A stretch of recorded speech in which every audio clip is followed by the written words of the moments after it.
avons conjointement conceptualisé une formation en montage de projet intégrant l'égalité entre les femmes et les hommes. Donc, cette formation répond à deux besoins. D'une part, celui qui a été observé en montage de projet dans le cadre des différents appels à projets que nous lançons, et d'autre part, la nécessité de prendre en compte les enjeux de genre pour que les projets de développement soient pérennes, durables et contribuent à l'égalité entre les femmes et les hommes. Je finirai en vous souhaitant à toutes et à tous une très bonne formation. Merci.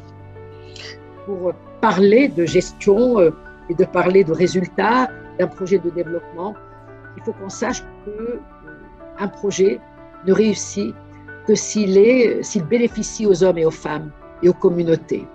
Et donc, les résultats, pour moi, ce ne sont pas des résultats seulement quantitatifs. Il faut respecter les valeurs et respecter l'approche genre qui nous permet justement de respecter ces valeurs, de ce que j'appelle moi les fondamentaux. La question de genre est pluridimensionnelle et très sensible, surtout dans le contexte africain et surtout dans le contexte de la sous-région. C'est déjà ce qu'il faut commencer par souligner, puisque son appréciation dépend des acteurs eux-mêmes qui en font la promotion. Le genre, c'est quelque chose qui englobe l'identité sexuelle, mais à l'OIF, on parle de FH, égalité femmes-hommes. Donc là, on parle des hommes et des femmes. Donc lorsque vous abordez ces questions en Afrique, d'emblée, les gens vous prennent au premier degré et vous disent, alors vous parlez d'égalité des sexes, et puis les gens vous disent, ah mais depuis quand un homme égale une femme ? L'inégalité femmes-hommes, c'est quelque chose de construit socialement, c'est pas quelque chose de naturel. Donc, on peut déconstruire cette inégalité et on peut veiller à ce que la situation change pour une égalité sociale entre les femmes et les hommes. Quand on veut avoir des besoins différenciés, et qu'on se rend compte que c'est les uns qui parlent à la place des autres, ce n'est plus l'analyse des besoins. Moi, j'ai mes préoccupations, j'ai mes besoins que je n'arrive pas à l'exprimer, et c'est quelqu'un d'autre qui parle à ma place, ce n'est plus l'analyse des besoins. C'est pour ça que je tiens vraiment à insister sur cette phase de conceptualisation du projet, qui est la plus importante dans le cycle projet, puisque elle obère de toutes les difficultés, des réussites qui pourront arriver dans le cadre de son exécution. Je suis sincèrement désolé pour ma voix, je fais le maximum.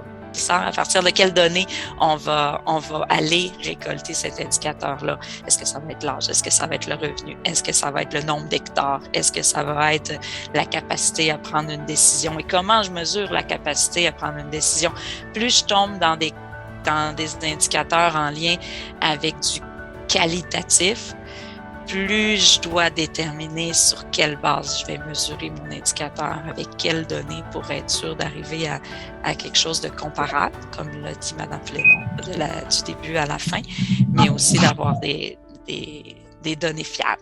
Si nous disons que l'autonomie, c'est la qualité d'agir librement, dans le monde associatif, cette qualité ne se retrouve pas. Parce que, par exemple, si nous sommes financés par un partenaire, on doit se soumettre à cette exigence. Alors là, on n'est plus indépendant, on n'est plus libre d'agir à notre bien vouloir.